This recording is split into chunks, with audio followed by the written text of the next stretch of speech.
Hi everyone. Hello there.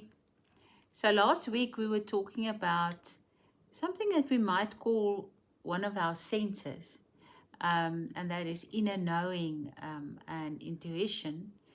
And I was thinking of an author that I really love, Sarah Ban Brannock, and she talks of our normal senses, and then also senses that she feels that we have lost touch a little bit with, and that we need to again bring into our lives and practice that muscle. And the one is that inner knowing, and the other one is what she calls wonder, the sense of wonder. And I love it because what how she sees it is that if we live from a place of gratitude and simplicity, and specifically to be simple for the or grateful for the simple things in life, not just the big things in life, or when everything goes right, but to find beauty in simplicity and in the normal day-to-day life. And the more this sense of wonder and of awe is something that enrich your life and has an effect on how your quality of life is. It's interesting that she calls it a sense Yeah. and not merely saying, well, that's a good attribute to have in your life, but she's calling it a sense. Yes, she calls it a sense. It's a definite something that we can use to inform us more about life. It's something that broadens and deepens our experience of life. And how we relate to life. Yes, yes. And it makes a huge difference. It does, yeah. I think it's a sense that children are very much in touch with. Yes, yes. They can be in awe with the simplest thing. They can see a ladybug and just be absolutely in awe, or something that really speaks to them. But for us, it takes something like a starry sky, or we usually have this sense of wonder and awe with something that is larger than us. But what if we can actually find it in the little things, in the ordinary things, and really see it for what it is, the wonder that it is. And so much, almost everything around us is a wonder. Yeah. Yeah. The planet on which we live, The seasons. the seasons. It's once you start to have an eye or a sense of that, it just multiplies. Yeah. And it's a very positive way of going about your day. Is it's just not just the run of the mill type of thing. You are constantly aware of, so it's very much to do with mindfulness, to be aware of what's going on around you, of and by using your other senses, by feeling, smelling, touching, that enhances this deeper sense, this. And we talk of a sense of wonder. So, Yes. so it's interesting. Yeah. Yeah. Yeah. And it's not something that you have to almost, it isn't based on conjuring it up. No, no. So it's not, well, today I'm going to be grateful. I think it helps I think one has to remind yourself or have the intention of living with gratitude. Yes. But I think it's more, often if somebody asks you how you are, you'll say, oh, things are difficult, but I have a lot to be grateful for. Yeah. Which isn't wrong. Yes. That's great that we still have that. But I think it's like the inner knowing. It's not something that we need to hang too many religious tags onto. Yes. It's simply, it's a sense and a deeper quality of life that it gives you, and that God wants us to experience. So you don't need to put religious language to it, but it still is something spiritual. Yes, it is. So the experience of life more fully And the simple things more fully gives you, it brings you more in touch with God, I would say. Yes. It's this beautiful, or wherever you are, it's what's given to you to experience life in. And I think it counters getting used to things. Yeah. So, we often say that to each other, living Yeah. where we live, is let's not get used to all this beauty. yes. Let's always see it. And the mere wonder of basically everything that we have contact with, that we share this world with.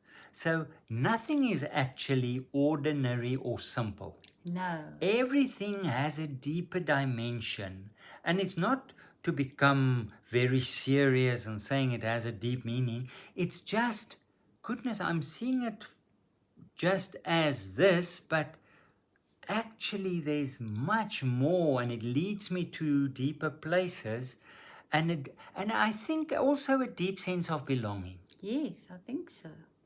And maybe give that beautiful example that you had in the Afrikaans recording. Yeah. Or do you have another one? I have a lot, but maybe I should give another one, Yes, and give then another one. and then you have to go back to the Afrikaans to hear what the other example was. Yeah, give another example.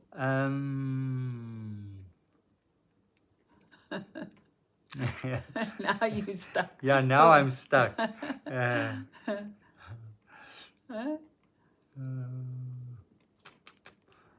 Well, I'm thinking, I don't know why it's coming up, about the time that we lost Molly up on the mountain.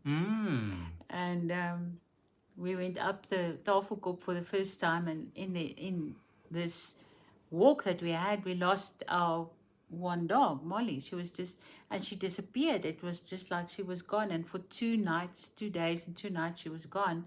And we knew there was snow coming on the Monday. It was over a weekend. And George went up and searched, and just nothing.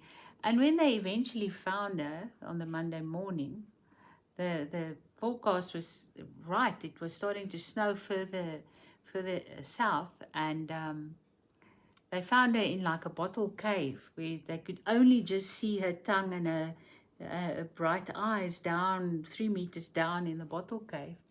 And they brought her up. George went down, and they brought her up with ropes and things. And when her feet touched the ground, she knew the way home. She's never been up there. And George called me, and he said, well, Molly is way ahead of us.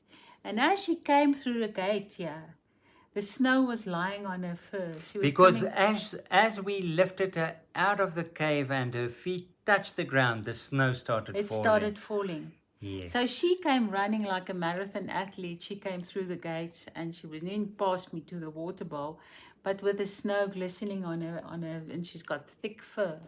So she wasn't hurt or anything. She was very thirsty, and it was actually, we were so worried about her, but that was such a miracle that we actually did discover her. And I think sometimes such an experience of wonder is multidimensional. It was wonderful to have her with us again, being alive. Yeah, That's the one yeah. thing.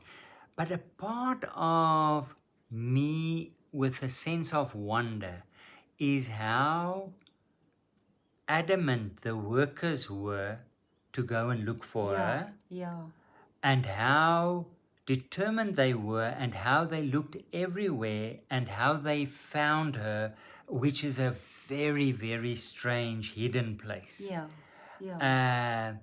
Really, that they actually saw her, that little bit of Yeah. that little red tongue and the eyes. Yeah. So that was, and then that she actually knew the way home. So if she wasn't trapped, Yeah. she would have found her way home, which was, for me, was wonderful. Yeah. That she could do that, she would be able to do that.